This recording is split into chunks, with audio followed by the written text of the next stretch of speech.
Hi guys, sorry to interrupt your viewing, but please subscribe to the channel and like this video. Thank you.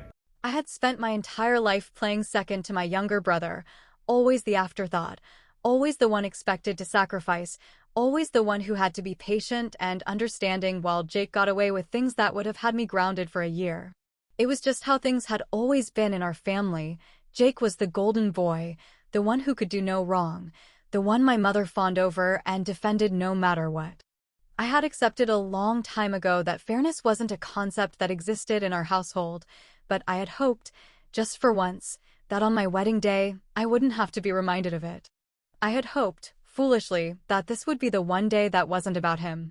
The ceremony had been perfect, the kind of wedding I had dreamed of since I was a little girl, with warm golden light spilling through the trees, my closest friends and family gathered, and my husband, Mark, standing beside me, looking at me like I was the only person in the world. Every second of that day had felt like a fairy tale, like I had finally carved out a space for myself where I could be the center of attention without guilt, where I could be happy without someone else's needs overshadowing my own.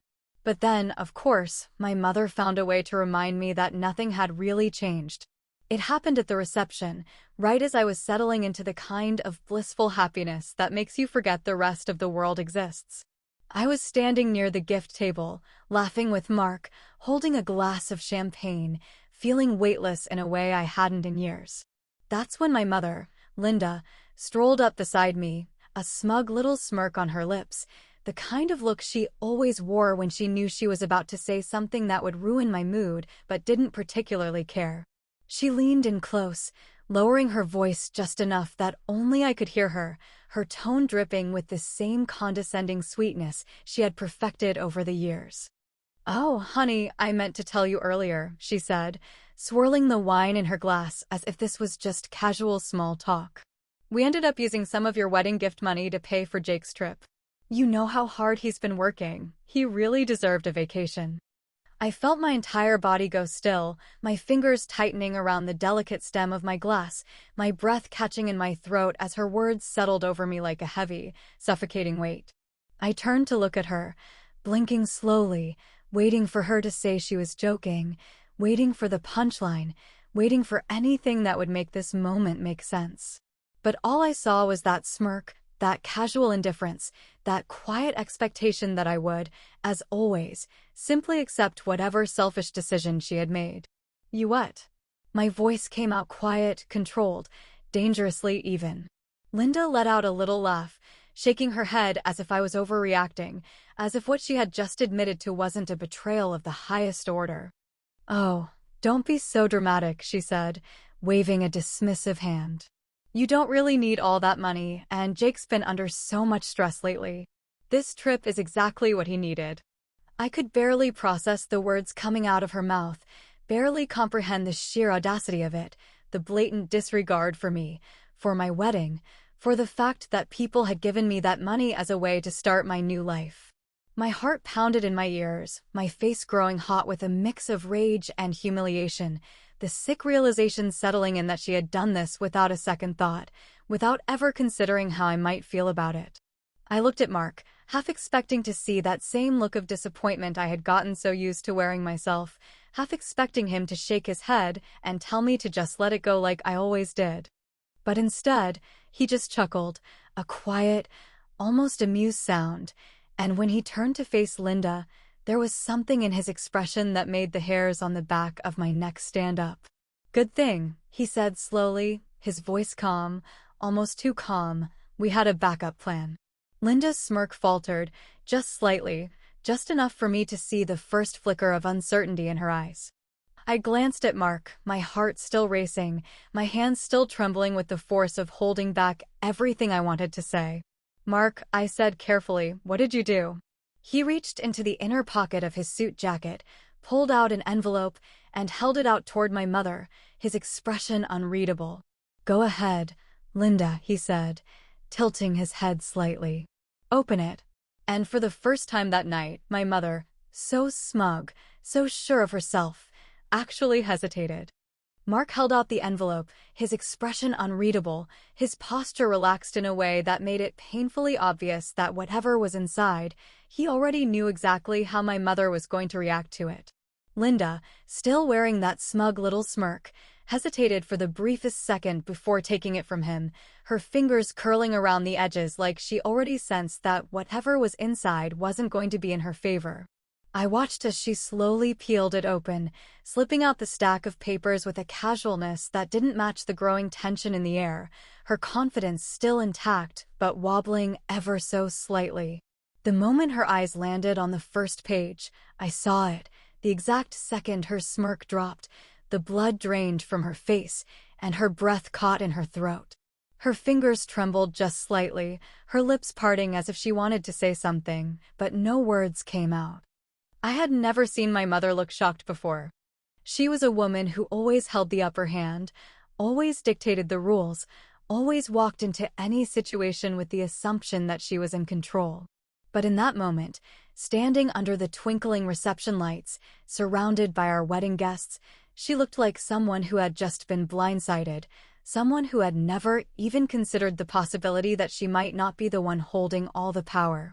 What is this? Her voice was quieter now, hesitant in a way I had never heard before. I stepped closer, my stomach twisting with something between anticipation and unease, my heart hammering against my ribs as I tried to get a glimpse of whatever had just shattered the unwavering confidence she had walked in with. "Mom?" I asked carefully, my voice steady but laced with suspicion. "What's in the envelope?" Linda swallowed hard, her fingers tightening around the pages as if she thought holding them tighter would somehow make whatever was written on them disappear. "This has to be a joke," she said, though there was no laughter in her voice now, no trace of the arrogance she had carried into this conversation. There's no way you could have done this." Mark, still calm, still watching her with the kind of quiet amusement that suggested he had been waiting for this exact reaction, slid his hands into his pockets and tilted his head slightly. "Oh, but I could," he said smoothly. And I did. I looked between them, my confusion mounting, my pulse racing with the undeniable feeling that something huge had just happened, something that had flipped the power dynamic in a way I hadn't even realized was possible. "Mark," I said, my voice quieter now, more careful, more aware that whatever was happening in front of me was far bigger than I had anticipated. "What did you do?" Linda turned to me then, her expression one I had never seen before, not anger, not smugness, but something closer to panic, something that almost looked like fear. And that was when I knew, beyond any doubt, that Mark had planned for this, that he had been waiting for my mother to pull something selfish, that he had taken every precaution to make sure that, for the first time in my life, she wouldn't get away with it. I had spent years watching my mother twist situations in her favor, watching her manipulate conversations until she was the victim and I was the unreasonable one, watching her make excuses for why Jake always deserved more, why I should always be the one to compromise. But now, as she stood there gripping those papers like they might catch fire in her hands, I realized that for once, she was losing. And I wanted to know exactly how. Mark let the silence stretch, giving my mother just enough time to feel the weight of whatever realization was sinking in, just enough time for her to grasp that the smug confidence she had walked in with was now slipping through her fingers like sand. I watched as she reread the document, her lips moving slightly, like she was trying to process the words in front of her but couldn't quite believe they were real. Her fingers clenched the paper so tightly that I thought she might rip it in half, but she didn't, because she knew, deep down, she knew that no matter how many times she looked at it, the words weren't going to change. I turned to Mark, my chest tightening with a strange mix of curiosity and anxiety, my voice lower than before, as if speaking too loudly might shatter the moment. "Mark," I said carefully, my hands gripping the stem of my champagne glass a little too tightly. "What exactly am I looking at?"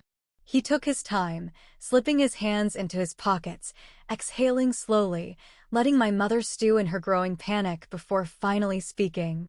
"I had a feeling," he said, his tone light, almost conversational, "that your mother wouldn't be able to resist pulling something at the wedding. So I decided to do a little preparation of my own." Linda let out a sharp breath, finally snapping out of whatever shock had paralyzed her, shaking her head like she could will this away with sheer force. "This can't be real," she said, her voice unsteady, her fingers trembling slightly as she flipped through the pages again. "There's no way, there's no possible way you could have done this without me knowing."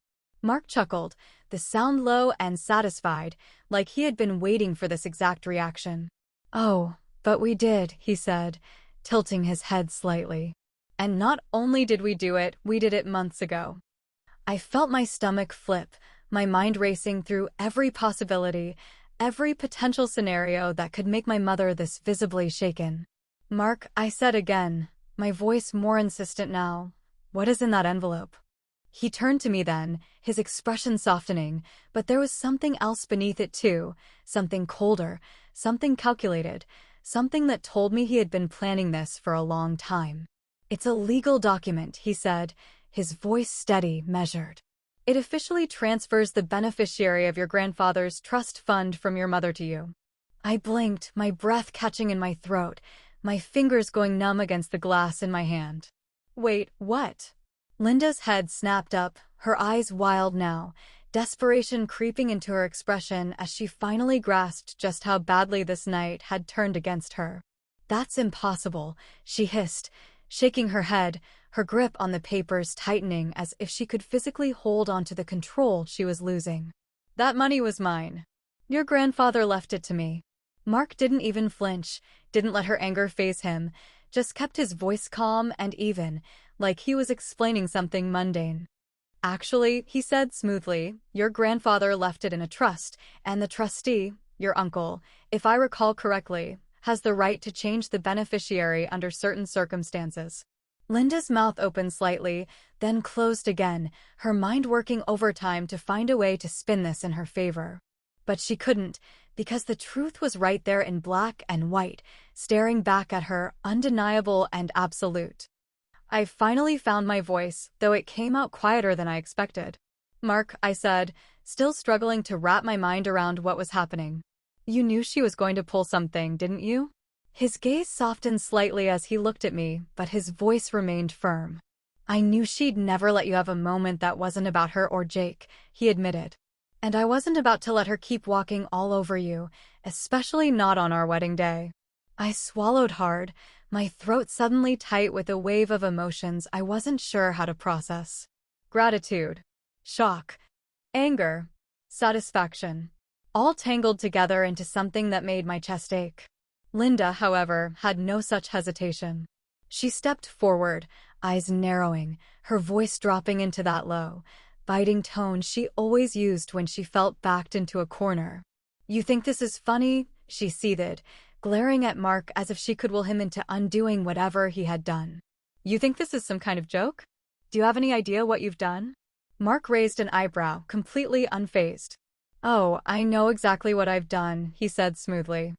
"I've made sure Sarah never has to put up with your selfish nonsense ever again."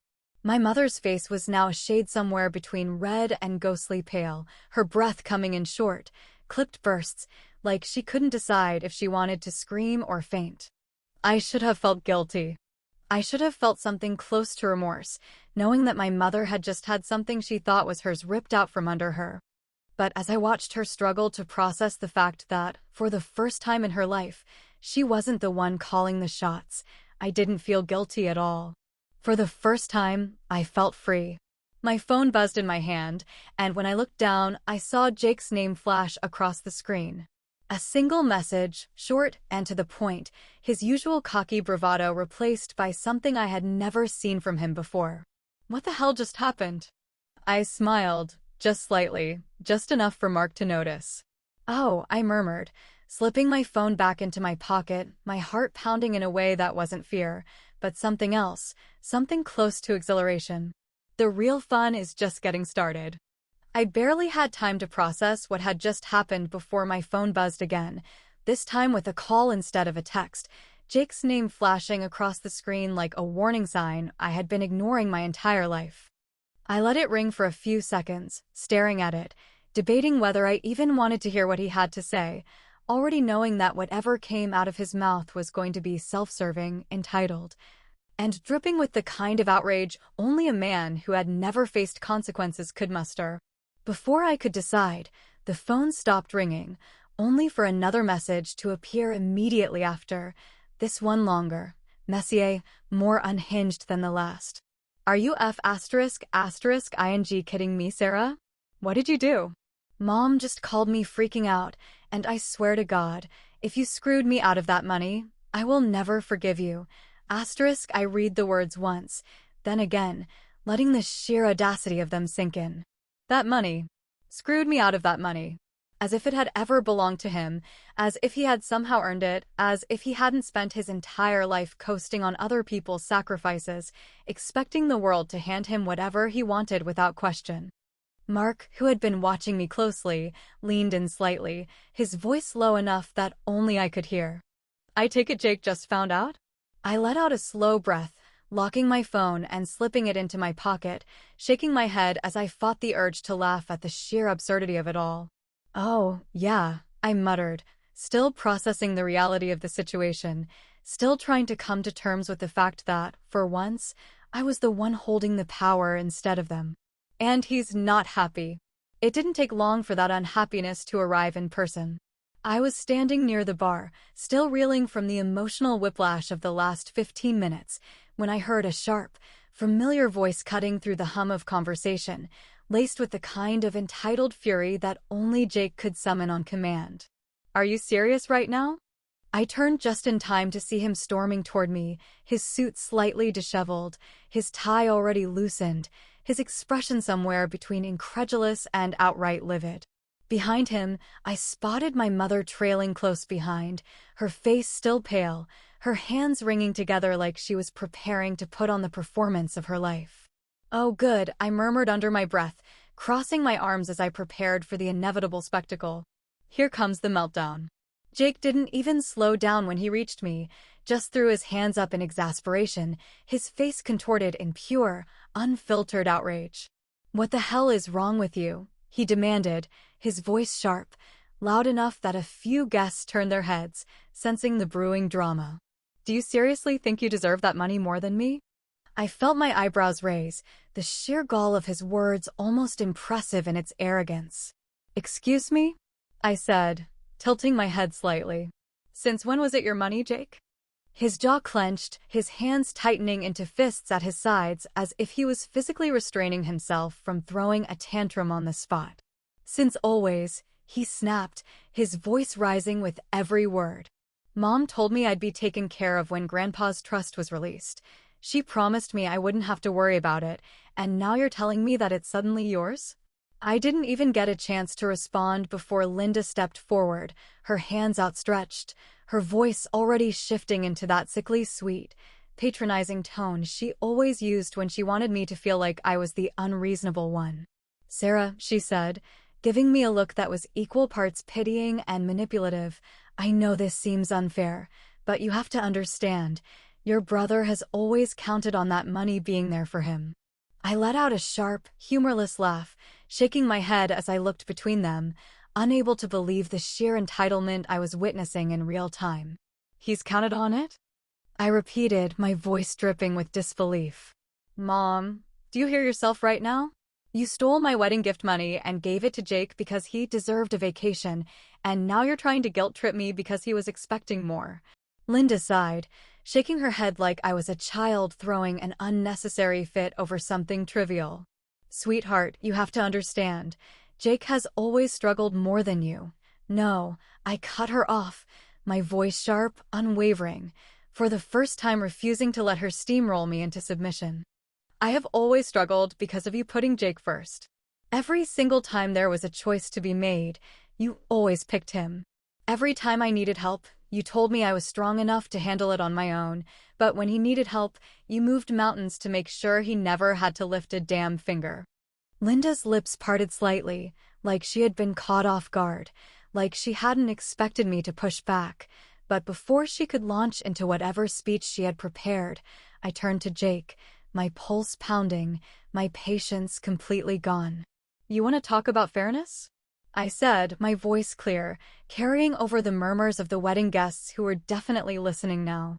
Let's talk about fairness. You blew through every opportunity handed to you. You ran through money like it was nothing. You let mom pick up the pieces for years. And now you think you have a right to be angry because, for once, someone finally told you no.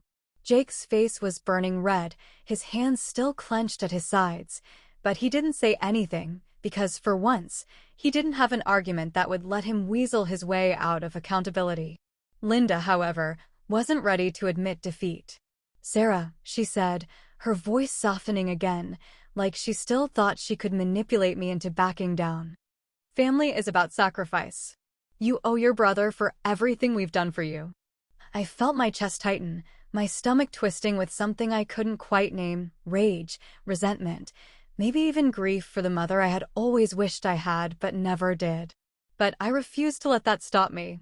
I turned toward the head table, grabbed my champagne flute, and tapped the side of it lightly with a fork, the sharp chime ringing through the reception hall, catching everyone's attention. Jake and Linda both froze, their eyes widening slightly as they realized what was about to happen. I took a slow breath, then lifted my glass, my voice steady and unshakable as I looked out over the room filled with friends, family, and people who had just witnessed exactly what kind of mother and brother I had. "I have something to say to my family." The clinking of silver against crystal rang sharp through the air, slicing through the scattered conversations like a warning bell, drawing every eye in the room toward me, exactly as I knew it would. I stood tall, not because I felt strong in that moment, but because I was done being small. My champagne flute glinted in the reception lights, but my voice, low, clear, unwavering, cut deeper than glass ever could. I looked straight ahead, refusing to look at my mother or my brother, because this speech wasn't for them. Not really. This was for me. For the version of me who had spent decades keeping her mouth shut, smiling through disappointment, nodding quietly while swallowing rage, and always playing the role of the understanding daughter. That version of me was done.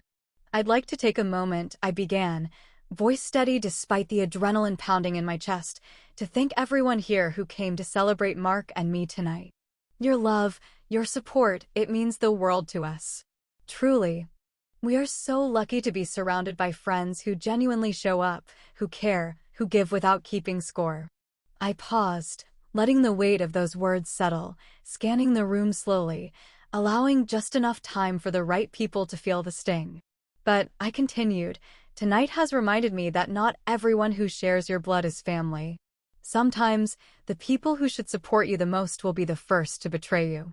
Sometimes, the ones who raised you can't see you past the roles they assigned you when you were a child, the responsible one, the caretaker, the one who doesn't need anything." There was a hush that fell over the room, a silence too intentional to be comfortable.